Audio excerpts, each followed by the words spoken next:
Первенство Северо-Кавказского федерального округа по тэквондо среди юниоров открыли парадом участников. В соревнованиях приняли участие около 130 спортсменов из всех регионов СКФО. В их числе уже имеются мастера спорта. Старший тренер юниорской сборной республики Рашид Шоров отметил, что у наших спортсменов большие шансы занять призовые места. Здесь собрались все команды с СКФО. Все команды очень сильные, потому что это Северо-Кавказские, как правило, у них есть характер, воля к победе.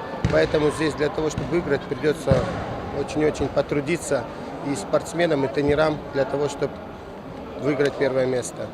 Один из главных фаворитов соревнования – 15-летний юниор Сармат Сакоев. На данный момент он уже кандидат в сборную России на Олимпийские игры. По словам Сармата, главными соперниками для него являются ребята из соседних регионов. Республика Северная Осетия всегда считалась одной из самых сильных команд в России.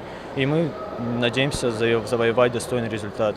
Моя цель на этом чемпионате – добиться первого места, чтобы добыть для своей республики 2 места на первенство России. В финальных схватках спортсмены из Северной Осетии оставили на родине 7 золотых, 4 серебряных и 8 бронзовых медалей. Ребята, занявшие первые места на этом первенстве, примут участие во всероссийских соревнованиях, которые пройдут в городе Шахты Ростовской области с 10 по 15 июля. Лолита Сузаева, Самас Кочиев, Осетия ТВ.